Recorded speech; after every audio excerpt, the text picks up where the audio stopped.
മലയോരത്തിന്റെ വികസന കുതിപ്പിന് കേരളത്തിന്റെ സ്വപ്ന പദ്ധതിയായ ആനക്കാംപൊയിൽ കള്ളാടി മേപ്പാടി തുരങ്കപാതയുടെ നിർമ്മാണ പ്രവൃത്തികൾക്ക് നാളെ വൈകിട്ട് 4 മണിക്ക് തുടക്കം കുറിക്കുന്നു. മുഖ്യമന്ത്രി പിണറായി വിജയൻ ഉദ്ഘാടനം ചെയ്യും. കിഫ്ബി പദ്ധതിയിൽ ഉൾപ്പെടുത്തി നിർമ്മിക്കുന്ന തുരങ്കപാതയുടെ നിർമ്മാണ ചെലവ് 2134.5 കോടി രൂപയാണ്. 8.73 കിലോമീറ്റർ ദൂരം വരുന്ന പാതയുടെ 8.1 കിലോമീറ്റർ ദൂരം ഇരട്ട ടണലായാണ് വിഭാവനം ചെയ്തിരിക്കുന്നത്. കഴിഞ്ഞ സർക്കാരിന്റെ 100 ദിന കർമ്മ പദ്ധതിയിൽ ഉൾപ്പെടുത്തിയാണ് തുരങ്കപാത പദ്ധതിക്ക് തുടക്കമിട്ടത്. തുരങ്കപാത യാഥാർത്ഥ്യമാകുന്നതോടെ ആനക്കാംപൊയിലിൽ നിന്ന് 22 കിലോമീറ്റർ കൊണ്ട് മേപ്പാടിയിലെത്താം. ചുരം യാത്രാ ദുരിതത്തിനും ഇതോടെ അറുതിയാകും. തുരങ്കപാത യാഥാർത്ഥ്യമാവുന്നതോടെ കേരളത്തിൽ നിന്ന് കർണാടക, തമിഴ്നാട് സംസ്ഥാനങ്ങളിലേക്കുള്ള യാത്ര സുഗമമാകും. മലയോര മേഖലയുടെ സമഗ്ര വികസനത്തിന് ഗുണകരമാവുന്ന ചരിത്ര നേട്ടം കൂടിയാണിത്. ഞാൻ KP Purushothaman, PVSM, VSM, additional director general BRO, retired, ഇപ്പോൾ presently executive director of KIIFB. Anakkampoyil Meppadi tunnel propose ചെയ്യാനുള്ള പ്രധാന കാരണം താമരശ്ശേരി ചുരത്തിന് ബൈപ്പാസ് ആയിട്ട് ഒരു കണക്ടിവിറ്റി വേണം എന്നുള്ളൊരു ആവശ്യം ഉയർന്നതുകൊണ്ടായിരുന്നു. താമരശ്ശേരി ചുരം മിക്കവാറും മഴക്കാലത്ത് ബ്ലോക്കായിരിക്കുകയും പലപ്പോഴും വയനാട്ടിൽ നിന്നും കോഴിക്കോടേക്കും അതുപോലെ കോഴിക്കോട് നിന്നും വയനാട് സൈഡിലേക്കുമുള്ള യാത്രക്കാർക്ക് എപ്പോഴും ഒരു പ്രോബ്ലം ഉണ്ടായിരിക്കുന്ന ഒരു സ്ഥലമാണ് താമരശ്ശേരി ചുരം. അപ്പം അത് പ്രകാരമാണ് ടണൽ നമ്മൾ പ്രപ്പോസ് ചെയ്തിരിക്കുന്നത്. ഈ ടണലിൻ്റെ നീളം എന്ന് പറയുന്നത് 8.11 കിലോമീറ്ററാണ്. ഇത് ആനക്കാംപൊയിൽ ആണ് സൗത്ത് പോർട്ടൽ, അതായത് കോഴിക്കോട് സൈഡിൽ ആനക്കാംപൊയിൽ നിന്ന് സ്റ്റാർട്ട് ചെയ്യുന്നു. അതിൻ്റെ എൻഡ് നോർത്ത് പോർട്ടൽ അഥവാ വയനാട് ഭാഗത്ത് ഇത് മേപ്പാടിയിലാണ് ഇത് എൻഡ് ചെയ്യുന്നത്.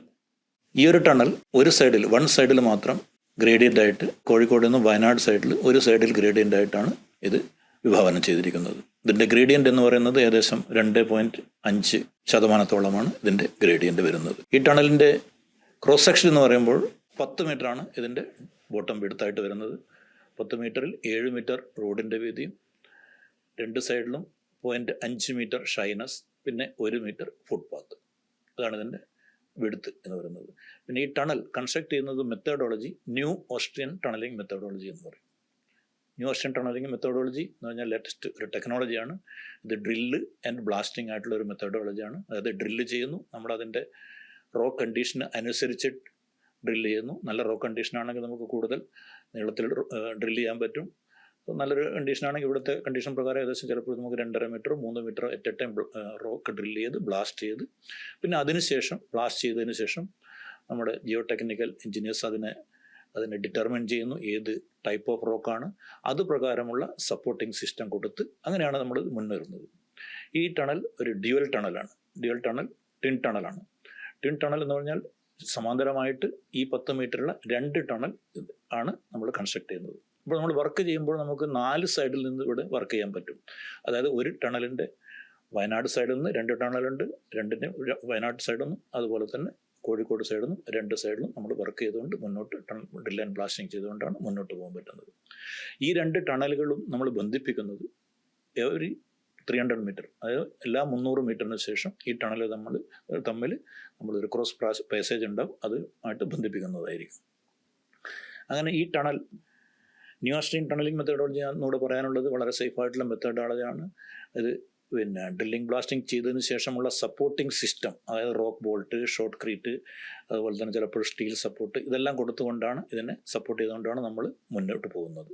പിന്നെ ഈ ടണൽ ഇവിടെ വന്നു കഴിഞ്ഞാൽ കോഴിക്കോടും വയനാടിനെയും ബന്ധിപ്പിക്കുന്ന ഈ ടണൽ വന്നു കഴിഞ്ഞാൽ തീർച്ചയായിട്ടും അവിടെ വയനാട് സൈഡിൽ ഒരു ടൂറിസ്റ്റ് പൊട്ടൻഷ്യലിന് വളരെയധികം സാധ്യതയുള്ള ഒരു ടണലായിരിക്കും ഇത്.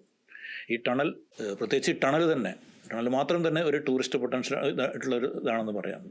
ടൂറിസ്റ്റ് അട്രാക്ഷൻ ഉള്ള ഒരു സ്ഥലം ടണൽ തന്നെ ആയിട്ട് മാറും. തീർച്ചയായിട്ടും വയനാട് സൈഡിൽ നമ്മൾ കടന്നു കഴിഞ്ഞാൽ ടണൽ ക്രോസ് ചെയ്ത് കഴിഞ്ഞാൽ ഉടൻ നമുക്ക് കാണാൻ സാധിക്കുന്ന ഭൂപ്രകൃതി എന്ന് പറഞ്ഞാൽ വളരെ മനോഹരമായിട്ടുള്ള ഭൂപ്രകൃതിയാണ്. മാത്രമല്ല ഓൾറെഡി ഇപ്പോൾ തന്നെ അവിടെ ടൂറിസ്റ്റ് പൊട്ടൻഷ്യൽ ഉള്ള സ്ഥലമാണ്. അത് വീണ്ടും തീർച്ചയായിട്ടും കൂടുതൽ വികസിക്കും എന്നുള്ള കാര്യത്തിൽ എനിക്ക് യാതൊരു സംശയവുമില്ല. ഈ ടണലിനകത്തുള്ള മറ്റ് പ്രത്യേകതകൾ എന്താണെന്ന് വെച്ച് കഴിഞ്ഞാൽ CCTV ക്യാമറ ഉണ്ടായിരിക്കുന്നതായിരിക്കും. അതുപോലെ ലൈറ്റിംഗ് ഉണ്ട്, വെന്റിലേഷൻ സിസ്റ്റം, പിന്നെ എല്ലാ കംപ്ലീറ്റ് സിസ്റ്റം തമ്മിൽ ഒരു ബന്ധിപ്പിച്ചുകൊണ്ട് സ്കാഡ സിസ്റ്റം എന്ന് പറയും.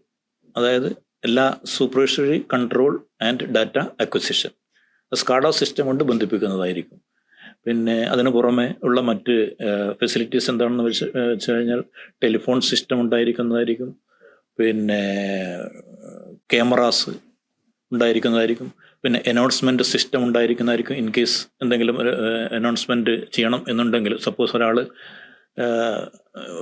ബ്രേക്ക് ഡൗൺ ആയി, ഒരു സ്ഥലത്ത് ബ്രേക്ക് ഡൗൺ ആയി, അയാൾക്ക് എന്തെങ്കിലും ആവശ്യം ഉണ്ടെങ്കിൽ പിന്നെ അയാൾക്ക് വേണമെങ്കിൽ നമ്മുടെ കൺട്രോൾ റൂമിൽ കോൺടാക്ട് ചെയ്യാവുന്നതായിരിക്കും. കൺട്രോൾ റൂമിൽ നിന്ന് അതിനുശേഷം ചിലപ്പോൾ ഒരു അനൗൺസ്മെൻറ്റ് വരികയാണെങ്കിൽ അതിന് അനൗൺസ്മെൻറ്റ് ചെയ്യാനുള്ള അതിനുള്ള സൗകര്യമുണ്ട്. പിന്നെ ഫയർ ഫൈറ്റിങ്ങിനുള്ള ആവശ്യമായിട്ടുള്ള വെള്ളം അതിനകത്ത് അത് സിസ്റ്റമുണ്ട്. അതിനകത്ത് അത് ആർക്ക് വേണമെങ്കിലും അതിനെ ഉപയോഗിക്കുന്ന വിധത്തിലാണ് അത് വിഭാവനം ചെയ്തിരിക്കുന്നത്. ഫയർ ഫൈറ്റിങ്ങിൻ്റെ കമ്മ്യൂണിക്കേഷൻ എന്ന് പറയുന്നത്, നമ്മളിപ്പോൾ ഫയർ ഉണ്ടായിക്കഴിഞ്ഞ് ഒന്ന് വന്നിട്ട് നമ്മൾ സെൻട്രലി CCTV ക്യാമറയിൽ നിന്നും ഇത് വാച്ച് ചെയ്യുന്നതായിരിക്കും. വാച്ച് ചെയ്തിട്ട് വേണമെങ്കിൽ നമുക്ക്, അതാണ് ഞാൻ അനൗൺസ്മെൻറ്റ് സിസ്റ്റം എന്ന് പറഞ്ഞത്, അനൗൺസ്മെൻറ്റ് ചെയ്യാം. ഇന്നൊരു പ്രശ്നമുണ്ട്, ഇന്ന സ്ഥലത്ത് ഇന്ന ലൊക്കേഷനിൽ, അവിടെ അത് അനൗൺസ്മെൻറ്റ് വരുന്നതായിരിക്കും. പിന്നെ അവിടെ ഇവൻ അനൗൺസ്മെൻറ്റ് ചെയ്തില്ല ഇല്ലെങ്കിലും ഇനി യാത്രക്കാർക്ക് അവിടെ എന്തെങ്കിലും ഒരു ഫയർ ഉണ്ടായി എന്ന് കഴിഞ്ഞാൽ അവർക്ക് അതിനെ തീകെടുത്താനുള്ള സൗകര്യം ഇവർ 75 മീറ്ററിൽ അത് ഉണ്ടായിരിക്കുന്നതായിരിക്കും. അത് എല്ലാവർക്കും, ഏതൊരാൾക്കും ഉപയോഗിക്കാൻ എന്ന ഒരു സൗകര്യം ആണ് അവിടെയുള്ളത്. അത് ഉപയോഗിച്ചുകൊണ്ട് അത് തീ അണക്കാൻ പറ്റുന്നതായിരിക്കും. CCTV 24 hours വാച്ച് ചെയ്യുന്നതായിരിക്കും. അതൊരു കൺട്രോൾ റൂമിൽ ഇരുന്നുകൊണ്ടാണ് വാച്ച് ചെയ്യുന്നത്. അപ്പോൾ എന്തെങ്കിലും ഒരു ആക്സിഡൻറ്റ് ഉണ്ടായിക്കഴിഞ്ഞാൽ എല്ലാം റെക്കോർഡിക്കലായിരിക്കും, അവിടെ റെക്കോർഡ് ചെയ്യുന്നതായിരിക്കും. അത് വാച്ച് ചെയ്യാനുള്ള പ്രധാന ഒരു കാരണം എന്താണെന്ന് വെച്ചാൽ, എന്തെങ്കിലും ടണൽ യാത്ര ചെയ്യുന്നവർക്ക് എന്തെങ്കിലും ഒരു ഇൻസ്ട്രക്ഷൻ കൊടുക്കണമെങ്കിലോ, ഇനിയിപ്പോൾ പെട്ടെന്നൊരു ആക്സിഡൻ്റ് ആയി ഉദാഹരണമായിട്ട്, അപ്പോൾ ആക്സിഡൻ്റ് ഉണ്ടായി കഴിഞ്ഞാൽ ഉടനെ നമുക്ക് ചിലപ്പോൾ അവിടെയുള്ള സെക്യൂരിറ്റിയോ അതുപോലെയുള്ള റെസ്ക്യൂ ഓപ്പറേഷന് വേണ്ടി എന്ത് നമുക്ക് ചെയ്യാൻ പറ്റും, അതൊക്കെ ചെയ്യാൻ വേണ്ടി ഉള്ള പെട്ടെന്നുള്ള ഒരു ഇൻസ്ട്രക്ഷൻ അതുവഴി നമുക്ക് കൊടുക്കാൻ പറ്റുന്നതായിരിക്കും.